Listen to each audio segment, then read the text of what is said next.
ஞானகுரு அவர்கள் அடிக்கடி நமக்கு ஞாபகப்படுத்தி இருக்கின்றார்கள். குருநாதரிடம் காட்டிற்குள் சென்று பெற்ற அனுபவங்கள் ஒவ்வொன்றும் சாதாரணமானதல்ல. எத்தனை கடுமையான நிலைகளுக்கு பின்தான் உண்மைகளை உணரும்படி அவர் செயல்படுத்தினார்.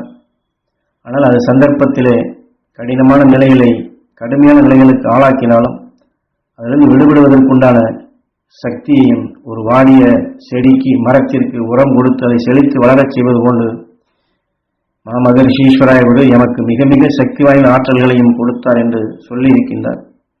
அதுபோன்ற ஒரு உபதேசமாகத்தான் இதில் உணர்த்துகின்றார்.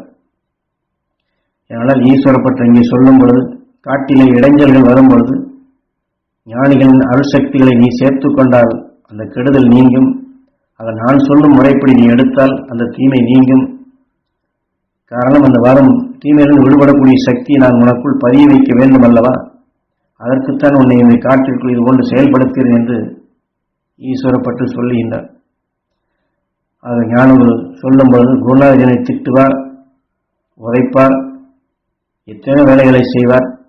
ஏண்டா நமக்கு இப்படி தொல்லை ஒழிக்கின்றார் என்று அவர் மீது வெறுப்பே வரும். அவரை விட்டுவிட்டு ஓடி போகலாமா என்ற எண்ணமும் வரும். அப்பொழுதுதான் அவர் சொல்லுவார், எங்கடா நீ தப்ப போகின்றாய் என்று பல கஷ்டங்களை கொடுத்துதான் உண்மைகளை உணர்த்தினார் குருநாதர். உதாரணமாக பாறை மிகவும் வழுக்கலாக இருக்கும்.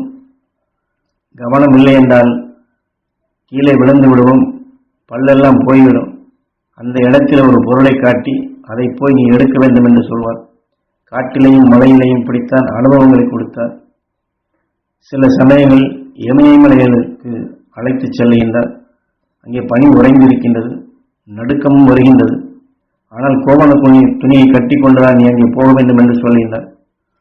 அதற்கென்று சில உபாயங்களை சொல்லி நான் சொன்னதை நீ செய், அதன் வழி செய்தால் அந்த குளிர் உன்னை பாதிக்காது என்று இதையும் சுட்டி காட்டுகின்றார். ஆனால் நன்றாக பார்த்தால் பாதை போன்றுதான் தெரியும்.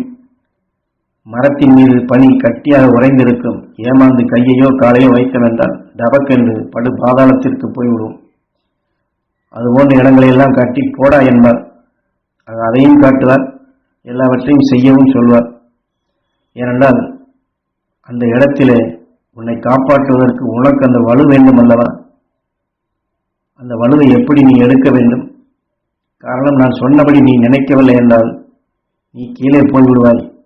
ஆனால் நான் சொன்ன உணவை நீ எடுத்தால் உன்னை நீ காப்பாற்றிக் கொள்ள முடியும் என்று இப்படித்தான் ஈஸ்வரப்பட்டு எனக்கு உணர்த்தினார். அது ஆபத்து வரும் நேரத்தில் நீ நான் சொன்ன மாதிரி செய்ய வேண்டும் என்பார். அவர் சொன்ன இடத்திலே போகும் பொழுது ஒரு பக்கம் திடீர் என்று பனிப்பாறைகள் உருண்டு உடைந்து ஓடிக்கொண்டுள்ளது. சந்தர்ப்பத்தில் அங்கே காலை வைத்தவுடன் பொறுபொறு என்று இருந்தது.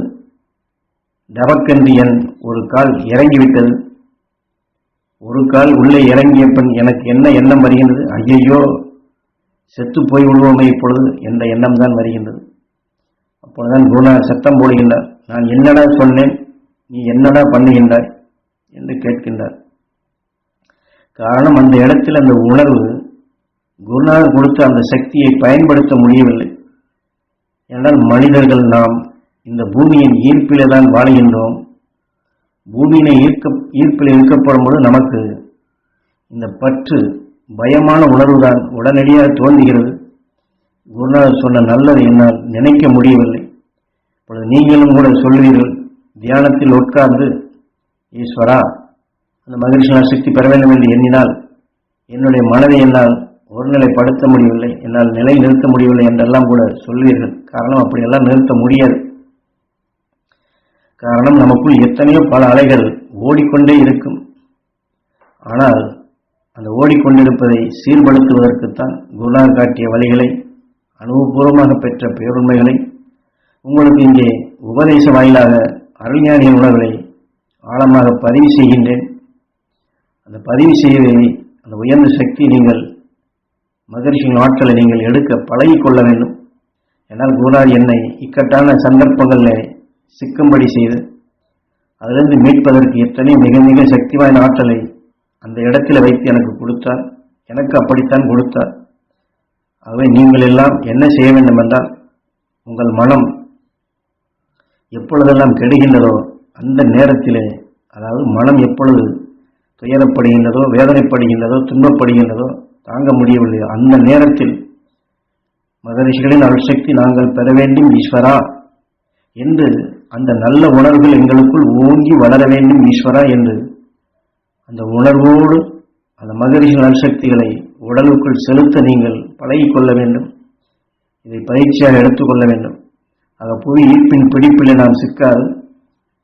ஏனால் அந்த ஈர்ப்பின் பிடிப்பு தான் நம்மை மரண மையத்திற்கோ மற்ற நிலைகளுக்கோ அழைத்து செல்கின்றது. அதை விடுத்துவிட்டு குரு சொன்ன நிலைகளை மகரிஷிகளின் அருள்சக்தி பெற வேண்டும் என்று ஒவ்வொரு நேரத்திலும் இப்படி எடுக்க வேண்டும். ஏனால் ஞானகுரு இந்த இடத்துல ஞானகுரு அதாவது குருநாதர் எனக்கு காட்டியது போல நீங்களும் ஆத்ம சுத்தி செய்வதிலேதான் இதிலிருந்து தப்பக்கூடிய நிலைகள் அனைத்துமே இருக்கின்றது. ஆகவே அதை நீங்கள் பயன்படுத்திக் கொள்ளுங்கள். என்னுடைய அருள் உங்களுக்கு உறுதுணையாக இருக்கும். மகரிஷி ஈஸ்வரர்களுடைய அருள் சக்தி உங்களுக்கு உறுதுணையாக இருக்கும்.